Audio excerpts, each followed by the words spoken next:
and let you be the first one to crack the Orpheus? Dude, Bex might be my boyfriend, but he's not worth missing this for, Asha said. Jake laughed. I pulled a crowbar from my backpack and made a face at her. Jake and I looked at the big manhole in the middle of the alley. You sure this is it? He asked. I nodded. I was pretty certain that this was our ticket inside. There was a network of old tunnels underneath these streets that led into the theater. I'd read that when the Orpheus was built back in the 1920s, it was too hot inside during the summer. So the theater owners built tunnels to bring in air from the outside. Sometimes they actually put ice in the tunnels to cool down the air.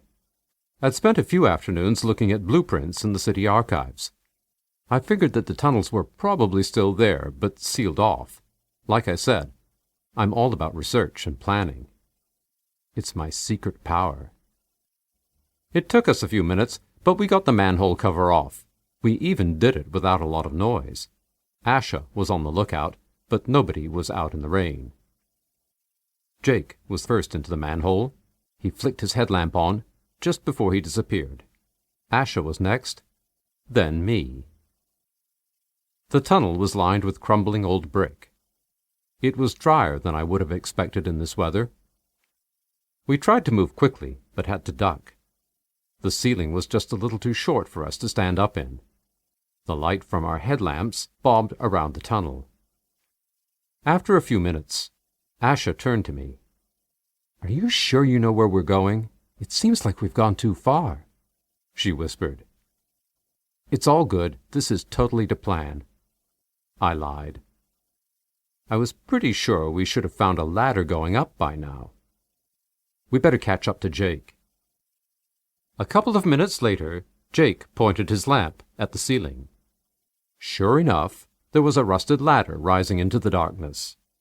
"Bex, you get the honor," said Jake. "This was your idea." He bowed a little and gestured up the ladder. I returned the bow and started climbing. The ladder felt a little funny with my weight on it. I hoped it would last long enough for all of us to get up. Reaching the top, I hooked one arm through a rung. I pulled the crowbar from my backpack again. The top of the ladder ended against a bunch of wooden planks. It looked like I'd have to pry up some of them to get through. I kept my head turned away as the wood splintered apart. Then the ladder let loose a small metal squeal, and I stopped. I looked down. It was a good 15-foot drop to where Jake and Asha were. I wouldn't die, but I might break something. The ladder groaned again. I needed to either get down or get through the planks. Fast. I decided to go through. I squeezed the crowbar deep in between two planks and shoved it with all my strength. The plank cracked upward just as the ladder popped away from the wall. I scrambled and got both arms through the new hole above me. That left my legs dangling in the air, tangled in the now useless ladder. Sweat stung my eyes. I could feel my arms start to shake as they held my full weight. Asha called my name from down below. I heard Jake tell her to stay quiet. Slowly, I inched up through the hole that I had made. Wiggling my legs, I got away from the ladder. Finally, I gave one big heave and yanked myself out of the tunnel. I rolled onto my back, breathing heavily. My headlamp barely illuminated the ceiling.